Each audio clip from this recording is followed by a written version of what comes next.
नमस्कार किसान भाइयों, आप सबका फिर स्वागत है एक और नई वीडियो में।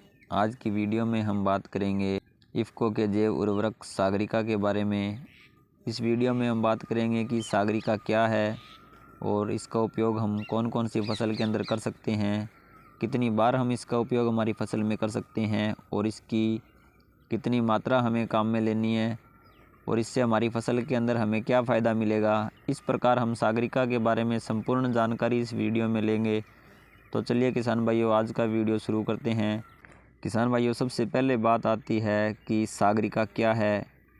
तो जो यह सागरिका है किसान भाइयों, यह है समुद्र की जो लाल भूरी शैवाल होती है उनसे उत्पादित एक उत्पाद है। इसमें बहुत सारे पोषक तत्व, हार्मोन, कार्बोहाइड्रेट, एमिनो एसिड्स आदि की मात्रा पाई जाती है। इसमें 60 ऐसे पोषक तत्व दिए गए हैं किसान भाइयों, जो कि फसल के लिए बहुत ज़्यादा उपयोगी हैं और फ़ायदेमंद है। किसान भाइयों, यह जो सागरिका है यह लिक्विड फॉर्म में और दानेदार फॉर्म में दोनों में मिलती है। यानी कि किसान भाइयों, इसका हम हमारी खड़ी फसल के अंदर स्प्रे भी कर सकते हैं और इसे हम हमारी फसल के अंदर बेसल डोज के रूप में या सिंचाई के समय भी हम इसका उपयोग हमारी फसल में छिड़क कर सकते हैं। इसके बाद बात आती है किसान भाइयों सागरिका के फ़ायदे की। सागरिका के उपयोग से जो फसल होती है उसकी बढ़वार बहुत अच्छी होती है और जब हमारी फसल पीली पड़ने लग जाती है उस समय अगर हम सागरिका का उपयोग करते हैं तो पीलापन हमारी फसल का दूर होता है। इससे हमारी फसल के अंदर कल्ले ज़्यादा फूटते हैं। और सबसे मुख्य बात, जब हम हमारी फसल के अंदर खाद और उर्वरकों का उपयोग करते हैं तो ये जो उर्वरक होते हैं ये भूमि के अंदर पड़े रहते हैं।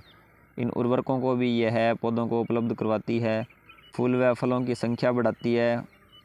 और अगर हम इसका स्प्रे करते हैं तो जो फूलों के झड़ने की समस्या होती है वह भी नहीं रहती है। इस प्रकार किसान भाइयों सागरिका के उपयोग के अनेक फ़ायदे हैं। अब बात आती है किसान भाइयों सागरिका के उपयोग के तरीके की। तो सबसे पहले हम बात करते हैं इसके लिक्विड फॉर्म की।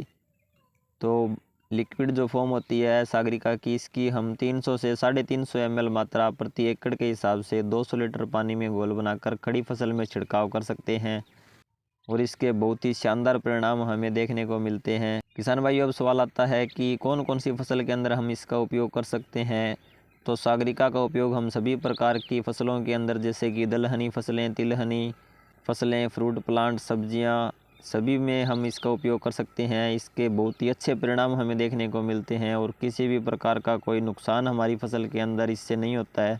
इसके बाद बात आती है दानेदार सागरिका के उपयोग की। तो जो दानेदार सागरिका आती है इसकी हमें 8 से 10 किलोग्राम मात्रा प्रति एकड़ के हिसाब से उपयोग करनी होती है और यह जो मात्रा है सभी प्रकार की फसलों में समान रखी जाती है।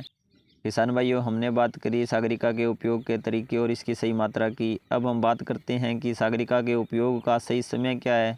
तो अगर हम हमारी फसल के अंदर इसका उपयोग स्प्रे के माध्यम से करना चाहते हैं तो हमारी फसल जब 25 से 30 दिन की हो जाती है उस समय हमें इसका पहला छिड़काव करने की आवश्यकता होती है। इसके छिड़काव से जो कल्लों का निर्माण होता है वो बहुत ज़्यादा होता है। 10 से 15% कल्लों की संख्या इससे ज़्यादा निर्मित होती है।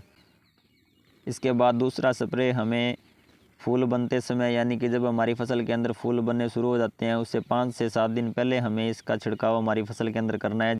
जिससे क्या होगा कि जो फूल बन रहे हैं वो झड़ेंगे नहीं और अगर फूल नहीं झड़ेंगे तो नॉर्मल सी बात है कि फूलों से फलों का निर्माण ज़्यादा होगा और फलों का निर्माण ज़्यादा होगा तो उत्पादन बहुत अच्छा होगा और यह उत्पादन तो बढ़ाता ही बढ़ाता है, इसके साथ ही जो दाने होते हैं उनकी गुणवत्ता के अंदर भी सुधार करता है। इसके बाद सवाल आता है किसान भाइयों कि हम किस पीएच की मृदा के अंदर इसका इस्तेमाल कर सकते हैं। तो हम सभी प्रकार की मिट्टी के अंदर इसका इस्तेमाल कर सकते हैं। जो मिट्टी हमारी फसल के लिए सूटेबल है उसके अंदर हम सागरिका का उपयोग कर सकते हैं।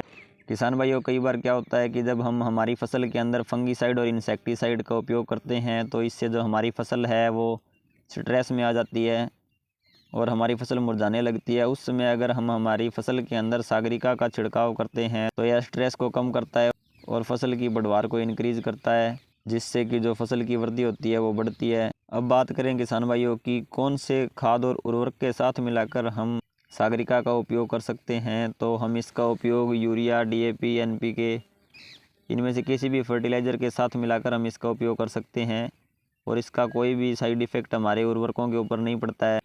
इस प्रकार किसान भाइयों हम इस जैविक उर्वरक का उपयोग हमारी फसल के अंदर करके अच्छा उत्पादन ले सकते हैं। उम्मीद करता हूँ किसान भाइयों आपको यह जानकारी अच्छी लगी होगी। इसे ज़्यादा से ज़्यादा किसान भाइयों के साथ शेयर करें। धन्यवाद।